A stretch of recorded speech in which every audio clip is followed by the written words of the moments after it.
sanibona sobutha ama-WhatsApp ayedalela ukuthi manje ama-group omndeni umngxabane khona ukuthi discuss into groupini kwenu babayixa ngaphandle sifo zomndeni. Wonke umuntu ola noma ngabe uthakathwe ngamuphi umuthi kodwa la aqalwa khona ukuze athambe lwemndenini wakhe. Uyangizwa? Uyazi ukuthi kini wena khona abantu abakufisela ukufa nje obuphila. Mabebona wena bakufisela ini? Uyobona ngani wonke umuntu ongazwani nawe uzwana nabo. Sengishilo ngaphila.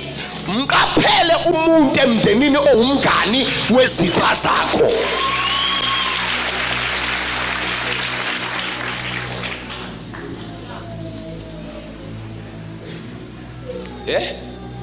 Siphila kabuhlungu asiwethembi imndeni ngoba ngaqabana nogcina umuntu ofanele ngabe uyangivike mina ngazi ukuthi umuntu olwa nomndeni wakho ulwa nawe kuyo yonke into ongayivikela emhlabeni umndeni wakho uyawuvikela kodwa manje siyasaba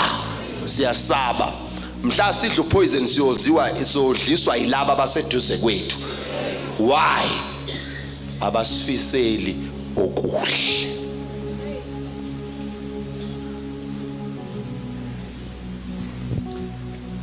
Ngilethe impande yomndeni uyagula umndeni umndeni awunqene ukuhlangana ugula unga-attend kwi-gathering yabo mawusungasathandi angazwide basale bakhuluma bathi nimbonile ukuthi unomona nibonile ukuthi akafikanga. Uyazi lezi inyanga egcwele emndenini sibizelwe amanye amalungu omndeni. Awungaphinda futhi khona ihlobo zakini ezihluphekayo zikholelwa ukuthi zathakathwa wena emndenini. Ubobuka mawufika mhla kubizwa inyanga awutshelwa kwalisa ngoma siyakubizwa wonke umuntu wasekhaya awubizwa kunukwa wena unukelwane impethu ingene emndenini. Khona imndeni eseyaba isigcobo esimile kodwa ngaphakathi umuhlwa sewadla waqeda. Ungaphela noma yini lo mndeni uqedwa yini? Balanda izangoma balanda inyanga babulalana bodwa. La kwakufanele sivikelwe khona Jehova lasiphela khona emndenini wethu. Hlungu impilo esiyiphila nemndeni. Last week besideliverisha umuntu mongakwazi ukuhamba la olimele waresha ubani umkhulu wakhe emndenini.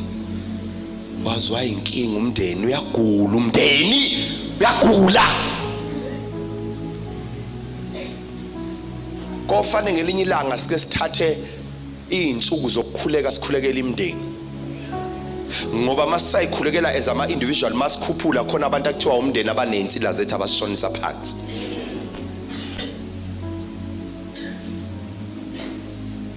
Siqedwa umndeni wethu. Ngicela ukusho nansinto ayikho ipain engavela indawo. Abukho ubhlungu. Ngicela ukuphinda abukho ubhlungu. Mawungatrace bonke ubhlungu buvele emndenini wakho before buye ngaphandle. Buza ingane yiphara ehlele estradini busuka lobo buhlungu busuka ekhaya.